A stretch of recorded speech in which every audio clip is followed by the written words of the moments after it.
Good morning students. We are already discussed about different types of chromatographies like paper chromatography, thin layer chromatography, and also about gel filtration chromatography. Now the next topic is ion exchange chromatography.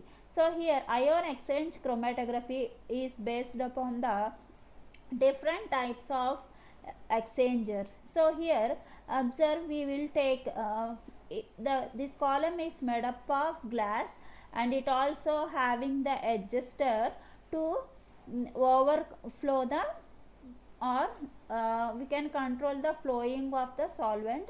We also here prepare some beads, and we also going to drop some mobile phase. So here we also observe this picture. We also given some colors for the indication of different types of macromolecules which is separating. Then here introduction. Ion exchange chromatography occurs due to the electrostatic attraction between buffer dissolved charged proteins and oppositely charged binding sites on the solid. So here, so these are mainly basing upon the oppositely charged ions. So if we have the positive charged ions, it will be moved towards the negative charged ions. So oppositely charged ions are attractive and same type of charged are repulsive. This is the main basic functions or main basic principle of the ion exchange chromatography. So here we use two types of exchangers. One is cationic exchanger and the next one is anionic exchanger. So first about cationic exchanger, it having positive charge, so it is attracted towards the negative charge. So it will be moved towards the solid support. Commonly used cation exchanger resins are S resins, that may be sulfate derivatives, and CM resins, and also carboxylate derivative ions. So this is the some of the examples for the cationic exchanges. The next one is anionic exchanges. So these are the negatively charged particles, so they move towards the positively charged ions. So here negative charged molecules is attracted to a positive charged ions. Commonly used anion exchangers resins are Q resins. Here we use Q resins. In the before we use cation exchanger, we use S resins. Okay, so here we use Q resins. That means quaternary amine and DEAE resins and diethyl amino ethane. So these are some of the examples for the anionic exchangers. Okay, so first going to this method, we have different types of procedure. First one is equilibration, and second one is sample application and wash, and third one is elution, and the fourth one is regeneration. So here observe, first is equilibration. That means the stationary phase should be equilibrated to the desired start condition. When the equilibrium is reached, all stationary phase charged groups are bound with exchangeable counter ions such as chloride or sodium. Okay, so first we have to equilibrate the stationary phase. That stationary phase having some of the charged particles that will be bounded to the exchangeable counter ions. So that counter ions are chloride or sodium. Okay, then as many impurities are possible do not bind, which are purified form, that will be binded to the counter ions, and the remaining are not binded. That means impurities are not binded to the counter ions. Okay, then this is the graphical representation. For the equilibration we will use the pH. Okay, so for which amino acid is having negative charge, we have to maintain some pH. If the amino acid having positive charge, we have to maintain another charge. So if we having positive charge, we have to use negative charge. That is the main process of exchange of these amino acids. Okay, so here we use different types of anionic exchangers like L-histidine. It having the 20 mm concentration and it having anionic character, that means chloride. We will use pKa, that means we use such a type of pH is 6.15 and buffering region is 5.5 to 6.8. So for this every amino acid we will use different types of concentrations. We have different types of anionic charges, we have different types of pH pK values, and also we having different regions. So here this is the anionic exchange chromatography. Here observe, next one is cationic exchange chromatography. Here having we have formate acetate. Okay, here observe, one is phosphate, it having 20 mm and having cationic charge, and it also having the pH of 2.1. We have to adjust this type of pH and maintain the graphical representation for this type of all we have to do. That means we can get the correct separation of correct amino acid. Okay, next one is sample application and wash. The second step is a sample application and wash.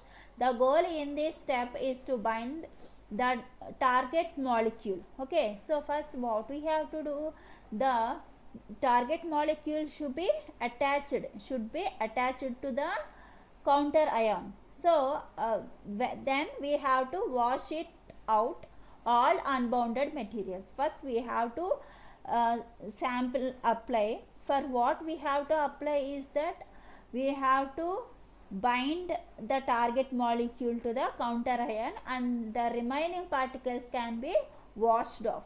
Okay, so oppositely charged proteins bind to ionic group of the IX medium, becoming concentrated on the column. Uncharged proteins are those with the same charge as the ionic group pass through the column at the same speed as the flow of buffer eluting during or just after sample application. Okay, after sample application can be, the flow of buffer will be rated basing upon the application of the sample, depending upon the total volume of the sample loaded by us. Okay, then eluting. So eluting with salt, addition of salt increase the number of ions. So if we add the salt, elution, that means separation will be taken very easily. Okay, then if we use pH, so if we change the pH, change of the pH in the column can be aimed to decrease the net absolute value of the charges of absorbable protein. So decreases the attraction to the stationary phase. It does not be attracted towards the stationary phase. First we have, for the elution we can take different types of procedures. That is, one is salt gradient, and the next one is changing the pH, and the next one is eluting the affinity. Okay, so here eluting by pH change we are also it called it as chromatofocusing. So in the next unit, in the third unit, we have to study about electrofocusing. Okay, so that is based upon the pH, and it is also somewhat related with this unit also. Next, in the electrophoresis we will study about that. Okay, the next is elution by affinity. Okay, affinity elution can be achieved for the separation of specific proteins if and only if an oppositely charged ligand that will strongly binds to the protein is known and available. Okay, this is about the elution. Then the mechanism. So observe here we having, for example, we taken a column which having the negative charges. Okay, so basing upon what we take, we will take oppositely charged ions. So here if amino acid having positive charge, so then we are selected to separate the positive charged amino acids.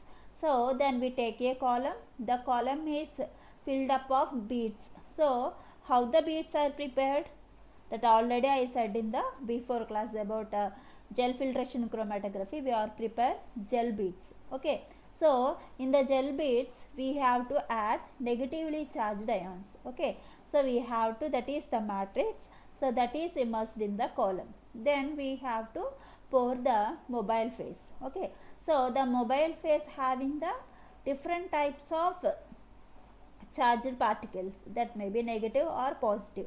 We are already prepared that we have to take the positive charged amino acid. So now taking the positive charge, we have to add the mobile phase to the column, then start flowing. Okay, for the flowing we can use different types of methods. Okay, so one is gravity method and the other one also we can use. So maybe I am using, if for example we will think we are using the gravity. Okay, then we will pour the mobile phase on the column. So they are solvent move faster. Okay, the positive charged particles are only added to the column and the remaining particles are all eluted outside.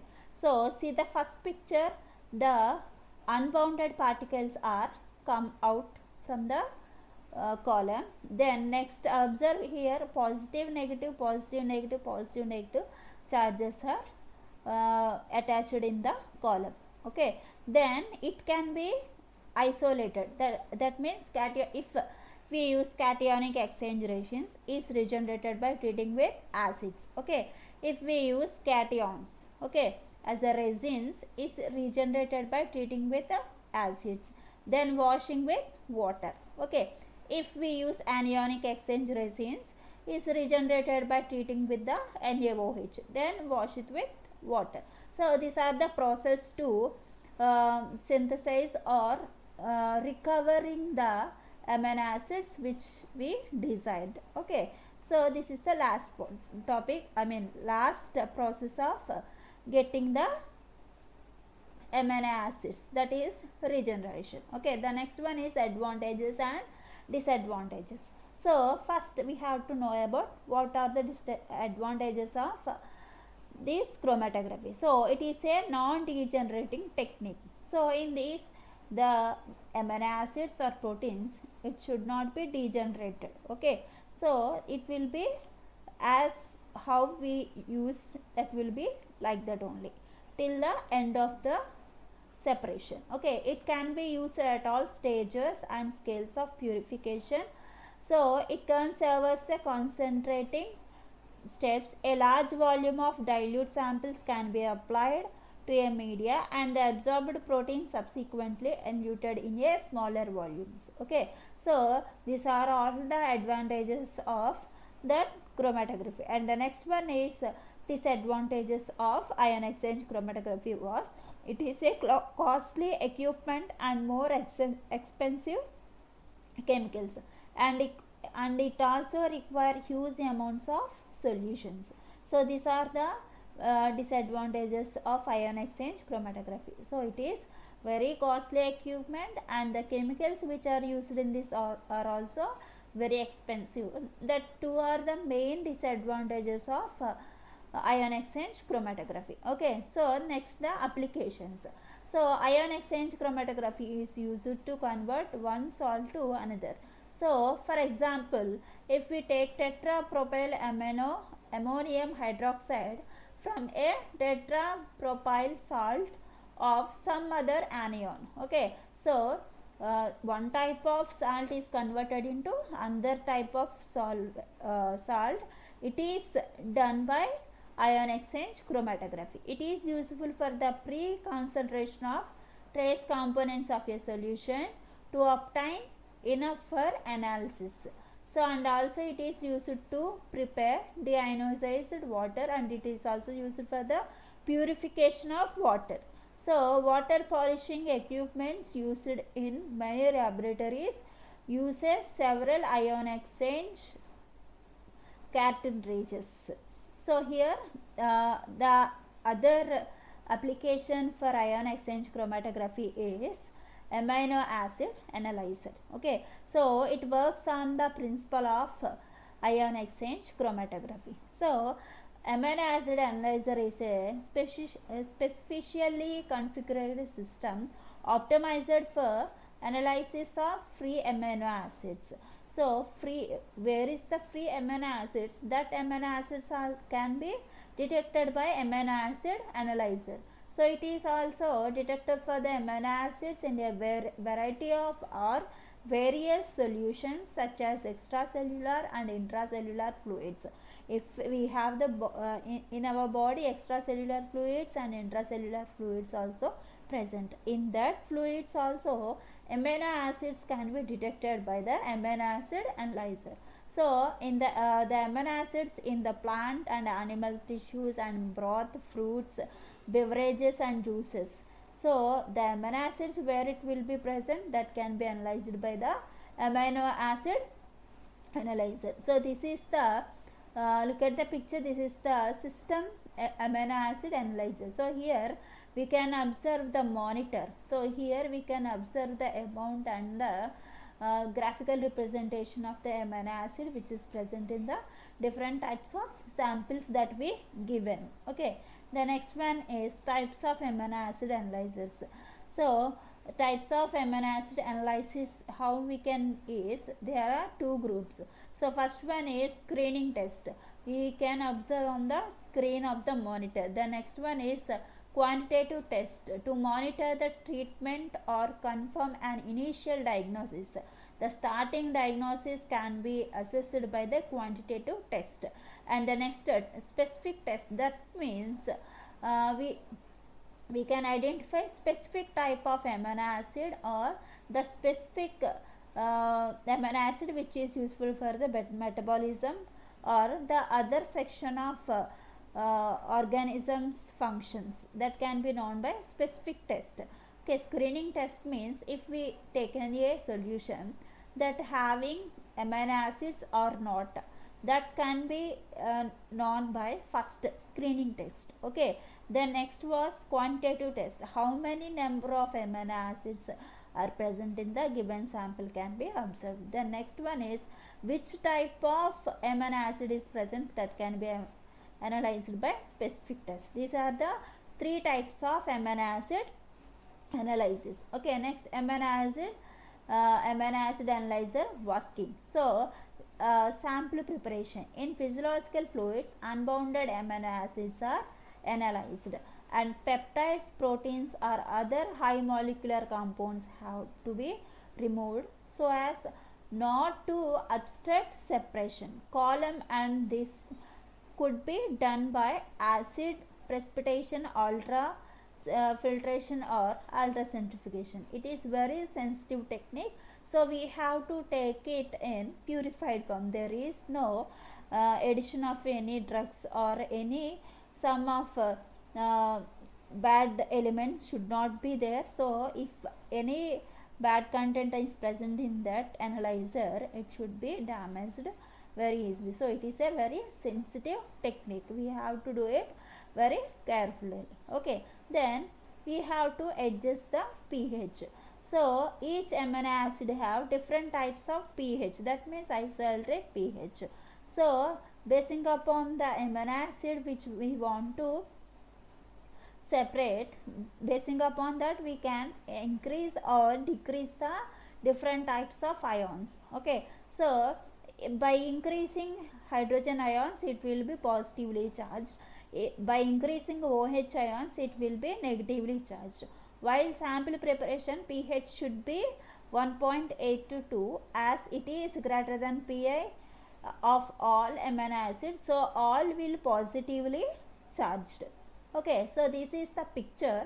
So first here we have buffer pump, and here the left side we have sample injection. So here through the sample injection we have to inject the sample which we want to separate. Here also buffer pump, we will pump the buffer through the ion exchange column. Okay, so here separated amino acids are observed in different types of bands. Okay, so then we take the anhydrine pump to detect the type of amino acid which is present in the sample. So here light source. So light source is used for the photometer, detecting the type of amino acid or the number of amino acids can be detected by the light source. We can use UV lamp or we can use tungsten filament as a light source, we can record our computer as a graphical representation, and OD can be observed by the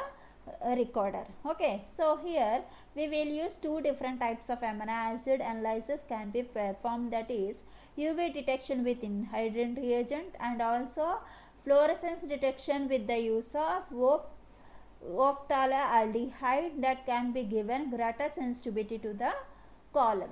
Okay, that is about amino acid analyzer, and it have different types of estimations, like it is used for the estimation of amount of peptides and proteins, and also degree of purity can be assessed. If the amino acid have any contaminant, that not be we will say that is not a purified form, but the purified form will be estimated here. Okay, they estimate the concentration of protein and determine the amino acid consumption, and estimate the amount of unusual amino acids. That means unusual amino acids means they are not in usual form, they are in, that may be completely not formed, that also will be observed or estimated by the amino acid analyzer, and also used for the identifying the proteins in the databases. Okay, this is about amino acid analyzer. The next one is affinity chromatography.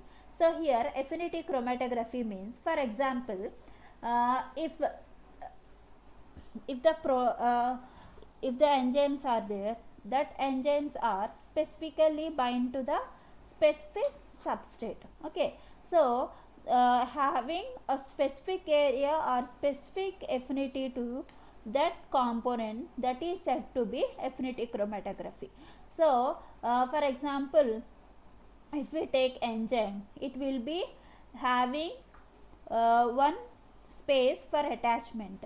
Okay, so that should be specifically attached to specific substrate. Okay, so that is the main important or main principle basing upon the affinity chromatography. Affinity chromatography is one of the most diverse and powerful chromatography method for purification of specific molecule or a group of molecules from a complex mixture. It is based upon highly specific biological interaction between two molecules, such as interaction between enzyme and substrate, receptor and ligand, or antibody and antigen.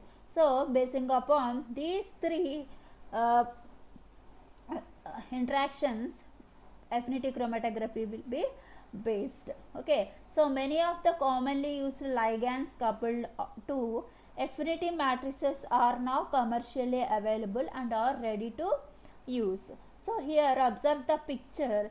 So here specific enzyme is attached with specific substrate, and it also we have different types of examples to know about the affinity chromatography. Okay, so here this also having binding, eluting, wash, ligand coupling, and pre-activated matrices. So here first binding, this is one of the major step of affinity chromatography, that is buffer conditions are optimized to ensure that the target molecule interact effectively with the ligand. Okay, the next elution, buffer conditions are changed to reverse the interaction between the target molecule and the ligand, so that the target molecule can be eluted from the column. The next wash, so we have to wash the unbounded materials to the column without eluting the target molecule, or that re-equilibrate the column back to the starting condition. Okay, so we have to wash the column only for removing the unbounded substances, not with the target molecules. Okay, the next one is ligand coupling, covalent attachment to the ligand to a suitable pre-activated matrices to create an affinity medium. Okay, the next pre-activated matrices, matrices which have been chemically modified to facilitate the coupling of the specific type of ligand. Okay, so these are the major steps to start the affinity chromatography. First we have to do binding. Buffer conditions are optimized in this step. This is most important. After that we have to elute some of the materials. This should be move very fastly and it should be interact with the target molecule, and we have to wash the buffer which is having unbound materials, not the target materials. Then we have to ligand coupling, covalent attachment of ligand to the suitable pre-activated matrices. We have to ligand means attachment of some material to the other one, that is called as ligand. Elution means separation. Okay, first we have to know what is meant by elution, and then next we have to know what is meant by ligand. Okay, then first one, elution is the separation, and the ligand means attaching to the some object. Okay, then next, affinity chromatography, we have to observe this different types of pictures. The first one having, for example, it is an enzyme. Okay, so here enzyme which is attached to the substrate. Here for example, if it is a substrate, observe it, it is attached to the enzyme. Okay, so and for this the affinity chromatography separates proteins on the basis of reversible interaction between a protein and a specific ligand, coupling to the chromatography matrix. So what is the ligand we are using? That should not be attached to the matrix, it should be attached to the target protein which we want to separate it. Okay, so the next, elution. The simplest case, a charge of buffer composition elutes the bound substances without harming either it or the ligand. So what we take in the eluters which do not problemize or bound to the substance, and without harming the ligand, it should be moved. Okay, so if we take in the elution, if a buffer composition elutes the bound substance without harming the either it or the ligand. The next method is extremes of pH or high concentration of cheotropic agents are required for the elution, but these may cause permanent or temporary damage. Okay, next, if we use third method, specific elution by adding of substances that competes for binding, these methods can enhance the specificity of medium that use group specific ligand. So basing upon this elution, we can decide any three of the methods for the elution. So here we are taken some types of ligands and target molecules. If we take the enzymes, the target molecule is substrate analog. If we take antibody, the target molecule is antigen. Okay, for example, if we decided to separate specific type of enzyme, we have to add separate or specific type of substrate can be used as the phase for the separation.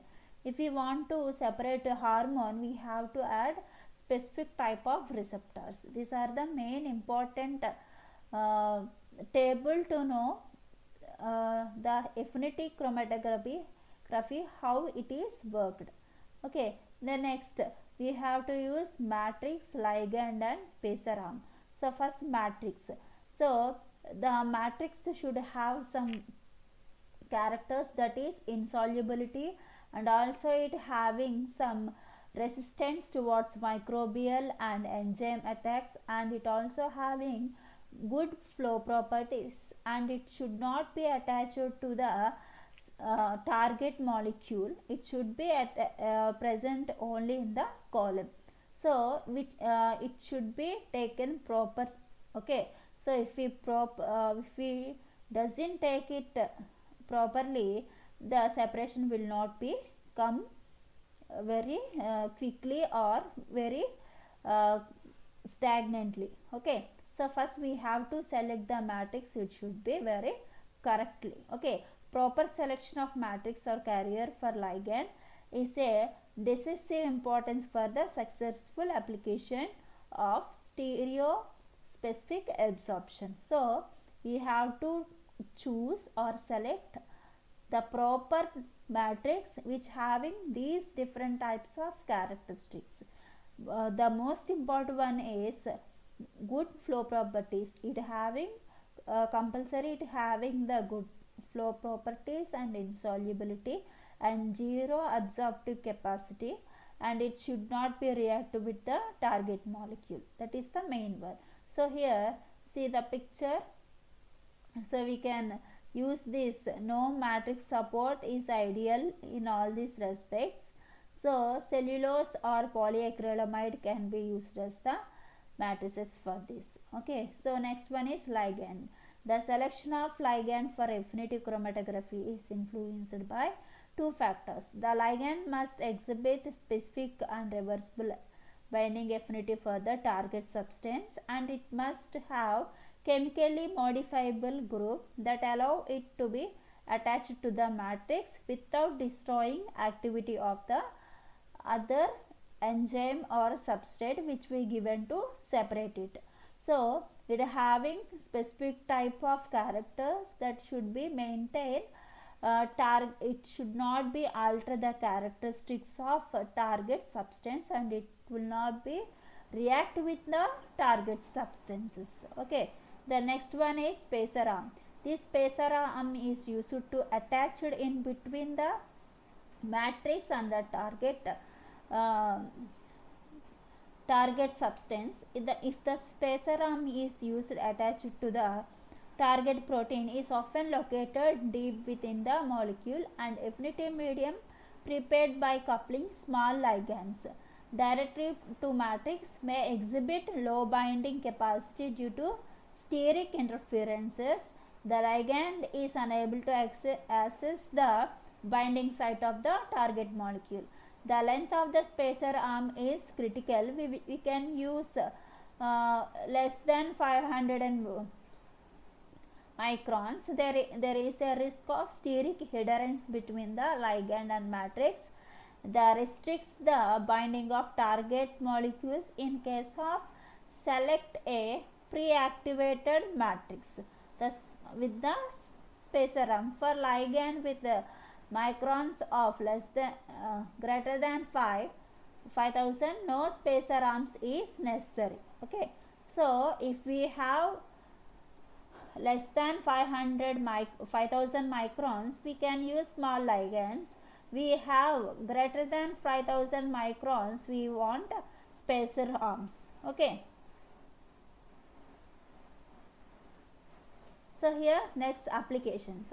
It is used to isolation and purification of all biological macromolecules like amino acids, proteins, and also used for the separation of plant pigments also. It is used to purify nucleic acids, antibodies, etc. to notice which biological components bind to the particular substance, to reduce amount of substances in a mixture, and it is also used to detect about the drugs which is present in some of the substances, and it is also useful for the pharmaceutical applications, and also it is useful for the separation of different types of poisons also. Okay, so next the topic is specific and non-specific elutions. So immunoaffinity chromatography based on the antigen antibody recognition enables specific purification of any antigen by its antibody. The problem with immunoaffinity chromatography is the harsh elution condition required for the disrupting strong antigen antibody interactions. So actually for every thing, for example, I already said about the enzyme, so it will be specifically attached to the substrate. That means we will say specific elution. So if we take a column, so at the bottom of the column we have substrate, at the top of the bottom we have enzyme. So for example, we have different types of enzymes, enzyme A, B, C, D, if we name it as A, B, C, D, E, F, G, H. So at the different places of the column we have different types of substrates. So this A enzyme will always attach it to the A substrate. Okay, that means one specific enzyme is attached to the specific substrate. Okay, so that is we partially called it, or correctly we called it as specific elutions. Okay, so therefore immunoaffinity chromatography can only be partially used for proteins and virus purification. Okay, so here we report on non-specific elution in immunoaffinity chromatography using native conditions by eluting with amino acid solution at physiological pH, for which we suppose possible competing mechanisms of action. For example, if we take a amino acid, okay, so if that or we have to take one hormone, so that hormone A is compulsory, it should be attached to the receptor. Okay, so for example, if we take the enzyme, okay, so enzyme A, it should be attached to the substrate A. So sometimes we don't it don't have any other chance to do it. So then what will we do, it can attach it to the similar type of substrate. Okay, it directly do not attach it to the same type of substrate which should be attached, but it will take same type, but it is not completely same as which it should be attached. So that is called non-specific elution.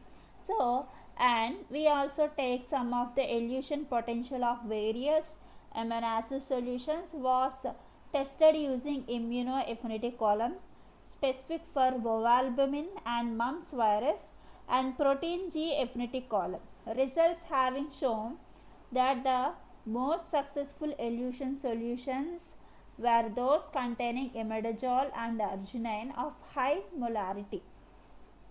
So using different types of columns or different types of viruses, if here ovalbumin and mumps viruses, here we will say antigen antibody. Okay, so the antigen is always the antibody is always attached to the specific antigen. Here we say about ovalbumin as a antibody and mumps viruses as a antigen. So here we will use affinity column for protein G. Okay, results having shown that the most successful elution solutions were those containing imidazole and arginine of high molarity.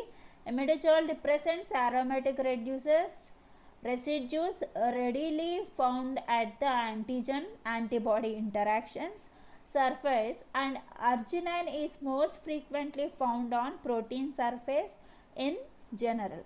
Okay, so thank you. So that is about your second unit. Thank you so much.